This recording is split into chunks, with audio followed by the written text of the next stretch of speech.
t'es peut-être déjà demandé qu'est-ce qui se passe quand un enfant est en danger. Est-ce que lorsqu'un danger est perçu par l'école, par des voisins, par n'importe qui, l'enfant est retiré immédiatement ou est-ce qu'il y a un cheminement particulier qui se passe pour lui? Qui décide de quoi? Qui décide de ce placement? Qui va évaluer le danger? Aujourd'hui, je t'explique le parcours d'un signalement en protection de l'enfance. Tu vas voir, ce chemin, il est sûrement plus complexe que tu l'imagines.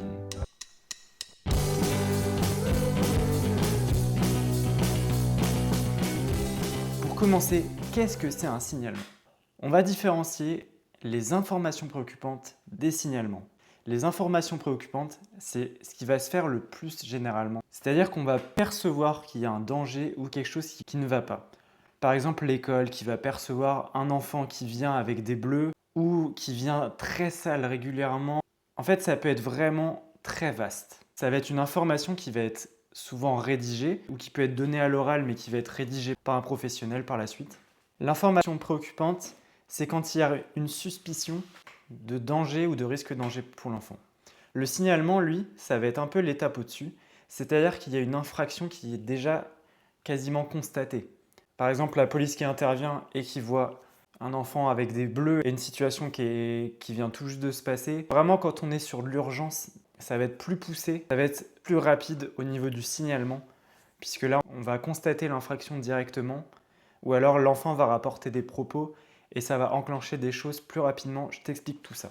Le signalement, en fait, il va permettre de sauter quelques étapes pour aller plus rapidement dans l'intervention. Il faut qu'une information préoccupante ou un signalement soit assez étayé par des faits, par des observations pour avoir un impact.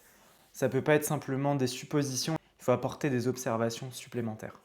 C'est pour ça que souvent les écoles elles vont attendre aussi d'avoir une répétition de suspicion de danger pour l'enfant avant de décrire. Ça ne va pas être dès la première observation généralement.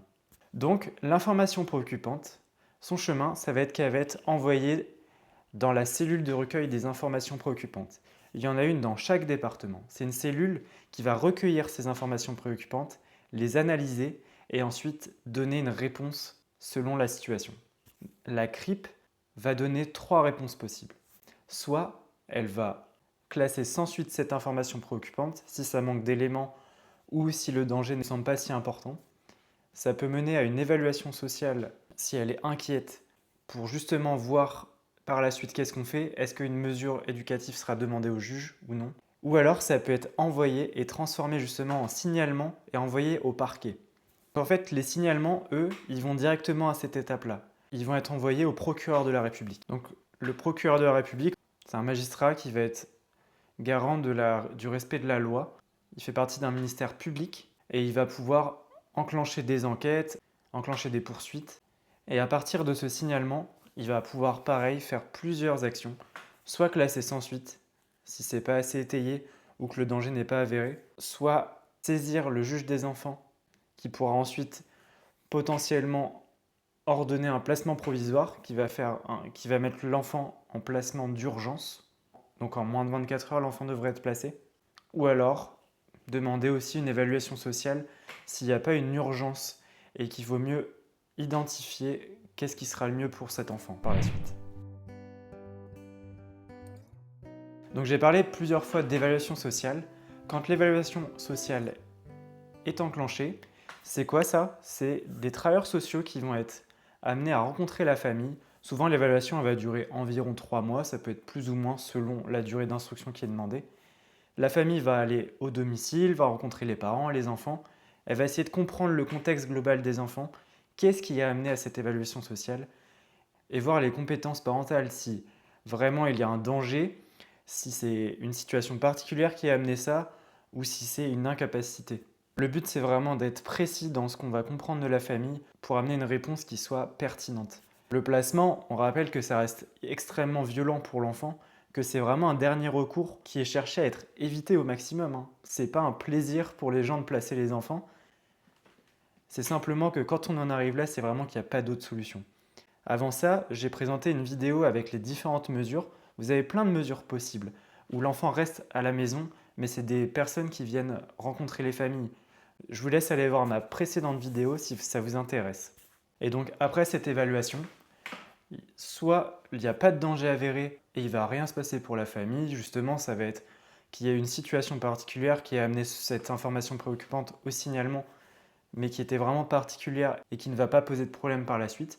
Ça peut être aussi proposé de mettre en place une action éducative à domicile, qui est donc une mesure administrative que les parents peuvent demander pour un soutien éducatif à la maison. Par contre, s'il y a un danger qui est avéré et qui est persistant, il y a un rapport qui est donc envoyé au juge des enfants qui va mettre en place une mesure éducative plus ou moins intense selon la situation. Le signalement au juge, il n'est pas systématique. Il va dépendre de pas mal de facteurs, mais notamment la coopération des parents et l'intensité du danger aussi, évidemment. Donc l'intervention du juge, je vous l'ai déjà un petit peu expliqué. Je vous laisse aller voir la précédente vidéo, mais il a un panel de mesures éducatives possibles avec une intensité croissante. Comme je l'ai dit, le placement, c'est vraiment pas systématique. Quand on en arrive là, c'est vraiment qu'il n'y a pas d'autre solution, qu'au niveau de la famille, il n'y a pas de possibilité, ou qu'il y a besoin pendant un temps que l'enfant soit à l'écart. L'objectif principal du juge et des travailleurs sociaux, c'est l'intérêt de l'enfant. Et parfois, l'intérêt de l'enfant, c'est plutôt de rester avec sa famille et d'atténuer le danger que de le séparer à tout prix. Et puis ensuite, une fois que les mesures sont mises en place, eh bien là, c'est les travailleurs sociaux qui vont se mettre en place, qui vont intervenir auprès de la famille, qui vont les rencontrer, qui vont aller encore plus précisément dans la problématique familiale et dont l'objectif, il ne faut pas l'oublier, c'est que la mesure s'arrête. Il n'y a pas d'intérêt pour les éducateurs de faire en sorte que la mesure continue. C'est pas ça qui va... En fait, on n'est pas là pour chercher plus de boulot, hein, clairement. On est là... Nous, si on peut partir parce que c'est serein, c'est vraiment l'objectif de notre métier. Voilà, je t'ai présenté le cheminement d'un signalement ou d'une information préoccupante. Tu l'as vu, il y a beaucoup d'étapes, c'est pas si simple à comprendre. Le but n'est pas de punir les familles, mais de protéger l'enfant en prenant en compte tout ce qu'il peut vivre. J'espère que cette vidéo t'aura intéressé, qu'elle aura été bien claire. Si tu veux soutenir mon travail pour mettre en lumière ce travail d'EduxP qui n'est pas forcément très connu et il y a peu de vidéos je trouve sur le sujet, je t'encourage à t'abonner, à mettre un pouce bleu, ça peut vraiment me soutenir et permettre que de plus en plus de personnes comprennent ce que c'est que ce métier. À bientôt.